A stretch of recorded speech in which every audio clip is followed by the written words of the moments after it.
The Joseon dynasty's royal throne persisted for 600 years. Subsequently, with a shift to a constitutional monarchy, its power drastically weakened, and eventually only a symbolic reputation remained.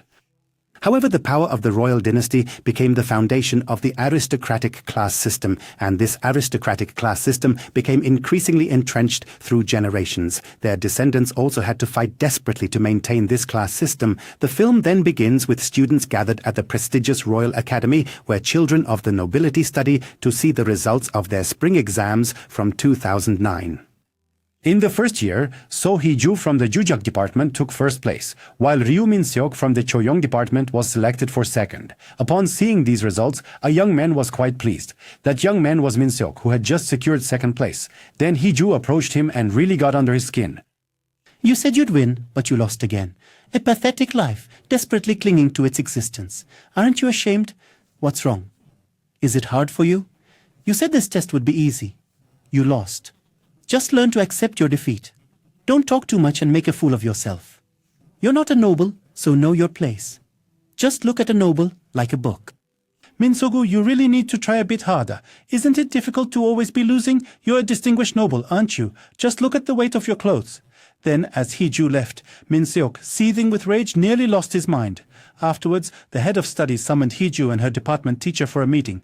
Song Hee-ju, are you truly unaware of the foundational philosophy of our school's founder?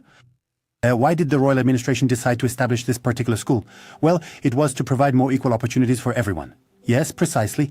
Even though the royal and noble administration was quite powerful, they realized it was unfair to always admit only children of noble birth to their schools. That's why they started accepting students who were not from noble families. By the way, do you know who was the brilliant mind behind the invention of this self-striking clock? It was Jang Yong-sil who designed and built it under the direct orders of King Sejong. Even though he was born into a very humble family, he possessed a truly great and ingenious mind. Here, take this. We'll give it as a souvenir. His principal's words made Hye-ju truly stop and think about something important. Then, Hee-ju leaves that souvenir, which was given to remind her of her non-noble origins, outside her school and departs. Many years have passed since that time. The film then continues with Hee-ju, now the director of a major company, holding a meeting with her managers. He was quite dissatisfied, as they were consistently losing to their rival company in terms of sales. Therefore, Hye-ju assigned his directors the task of digging into the personal life of a press representative who had declined to work for them and instead went to their rival company to find some sort of issue and then create a major scandal. This shouldn't be too difficult, should it? It's difficult, but not completely impossible. If it's not difficult, then get it done now. Just put on a slightly more affordable, impressive performance. That'll be enough. From a market integration perspective, even with just 50% of the supply, by generating significant demand among consumers, we will successfully sell out all 50% of our products. Make it go viral, very quickly, very loudly. But what about the part that was produced? What will we do with it? Just throw it away? What? Burn it? Bury it? There are many options. Isn't that right? Our manager is a very thrifty person. By being so thrifty, he'll probably become super rich, don't you think? As for what to do with my own money, I will decide that myself. While they were in the midst of this discussion, suddenly an alarm sounded, causing everyone present to panic. At that very moment, Hee-ju's assistant rushed in, exclaiming, "We absolutely must depart at once for the Emperor's birthday celebration." Hee-ju, though quite unwillingly, brought the meeting to a close. Since I am attending the Emperor's birthday festivities today, a significant new topic has now arisen for all of you. So, everyone, let's make sure we know what we're supposed to do. Pause. What was it? Pause. An article. The Castle Group's heir attended the Emperor's royal birthday reception. Isn't that quite impressive? So, on their way to the party, his assistant asked him, "Are you truly confirmed as the heir?" When asked with such surprise, Hee-ju replied, "If your heir doesn't speak up, why shouldn't I be?" He replied, "It's said that if you keep expressing your wishes, they will eventually come true." Meanwhile, news had spread across the land that the royal court's officials and nobles were gathering at the palace to celebrate the emperor's birthday. On the other hand, Prince Ian showed no haste for the birthday ceremony, leaving the palace servants in a panic, unsure what to do. Therefore, the prince's assistant, Hyun, tried his best to rush him. Prince Ian, who had been out and about all morning, was not particularly rushing for the ceremony. Therefore, Assistant Hyun tried his utmost to get the prince ready for the ceremony by the evening. When Assistant Hyun interacted with the prince, he strictly adhered to palace etiquette on the surface, but it was quite evident that the two shared a strong bond of friendship. And so, as evening fell, all of Korea's major media outlets had gathered outside the royal palace, admiring the nobles who had arrived to commemorate the emperor's birthday and broadcasting their reports. At that moment, a vibrant red sports car pulled up, and from within a person dressed in brilliant red emerged. It was Hee-ju. All the journalists were utterly astonished that she had arrived at the royal palace's esteemed ceremony in such striking red attire. Some speculated she was intentionally doing this to capture everyone's attention, while others felt that because of her undeniable beauty, it truly didn't matter what she chose to wear. Hee-ju is quite pleased with herself for having successfully captured the public's attention. At this very moment, her dedicated press team is working tirelessly, ensuring the Castle Group's heir continues to steal everyone's gaze. And as new articles are continuously published without pause, they immediately become viral sensations. Yet, within the royal palace, all is nobly silent. At the palace reception, the nobles appear to completely disregard Hee-ju. She's the Castle Group owner's second daughter, they say, isn't she? I heard they never knew there was such a child, a second daughter, among 10.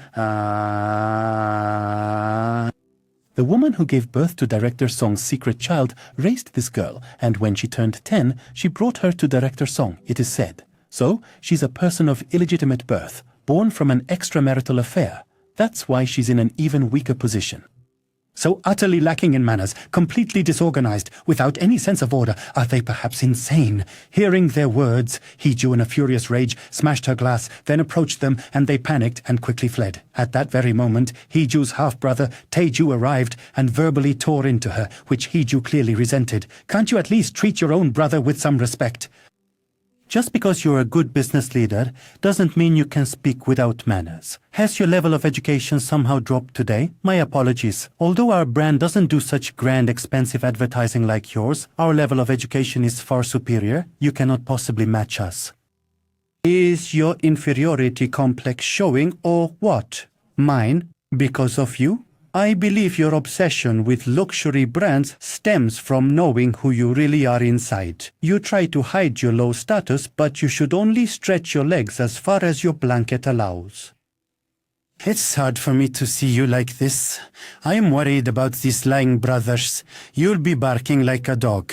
If you bark too much, I'll tie you up and choke you. As we argued, palace servants emerged, inviting guests to the main reception hall.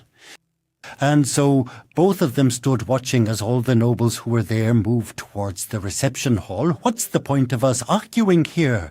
In comparison, they were merely two humble merchants, and so the two of them went to the emperor's birthday celebration. As they entered the grand hall, they saw that the emperor was just a small boy seated there. The emperor, feeling quite uncomfortable in his clothes, dropped his hat, then looked at his mother with an asking glance, and his mother gave a signal for his hat to be put back on. Even though all the guests had taken their designated seats, the reception had not yet commenced. It simply could not begin until Prince Ian himself had made his appearance. Just then, our prince calmly walked into the reception hall, and all the guests rose to show their respect. The young king, seeing his uncle, was pleased and waved, but the queen mother reacted with displeasure. "What kind of clothes are those? The emperor gifted me this silk. You don't like it, do you?" However, there is such a thing as state protocol. The parliamentary session has concluded. You can present your lecture later on. I will now take my seat. Would you all please take your seats as well? All right, everyone, please take your seats. The reception has begun. Meanwhile, nationwide, to celebrate the emperor's birthday, a festive parade will take place and ceremonial gun salutes will be fired. Following the banquet, the ceremony for presenting birthday wishes to His Majesty will commence. The young king, following ancient tradition, inscribed upon a specially prepared parchment the heartfelt wishes, "May my queen mother live a long life, may my esteemed uncle live long, and may my people find happiness." Then Prince Ian reverently took that very paper, and in accordance with a sacred ritual, he burned it, offering its essence to the heavens, and all those present, filled with joy, applauded enthusiastically. That evening, as Hee-ju was standing inside the palace, her good acquaintance Minister Min Jong-gu made his appearance. Hee-ju playfully mocked the traditional attire he was wearing, to which Jong-gu explained apologetically that if he didn't dress this way, the other ministers wouldn't leave him in peace. He then proceeded to congratulate her on the successful launch of her new brand, which had performed exceptionally well in the American market. Hee-ju, of course, didn't miss the opportunity to praise herself as well. So, Ryu, you're dressed like this? Is it allowed to wear clothes like this in the palace? What's the matter? Is it not permitted? I haven't violated any law. If you're not careful, you'll be exposed. A little exposure is actually necessary, isn't it? So, does anyone know Song Hee-ju? Say Song Hee-ju, and everyone seems to know her. Like Director Song's secret child, the CEO of Castle Group. While they were talking, an assistant came and whispered something into Minister Min Jong-gu's ear. Minister Jong-gu apologized to Hee-ju and then left. He then took off his traditional clothes and went straight to Prince Ian. The prince happily welcomed him. "Please don't be so formal. You're making me worried." "What's wrong? Are you afraid I might accidentally reveal a secret?" "No. On the contrary, the assistant is stressed to death." You need to be careful. You're a very important person. What about me? Why aren't you getting married? Half of the women who came here were flirting with you, but not the other half. More than that, were flirting with me. Are you trying to get me married just to set me up for a fall, or what? For love, it's quite the opposite. It looks like I'll be getting married soon. My own mother is pushing me to marry. It's becoming unbearable. And if I marry, it will be difficult for you. I will have to leave the palace, you know, but my young king is only 8 years old. So all those tedious state tasks you handed to me will simply return to burden you. This is unacceptable. This is unacceptable. With the nobles participating in state ceremonies increasingly diminished, you cannot do this. Then forbid it.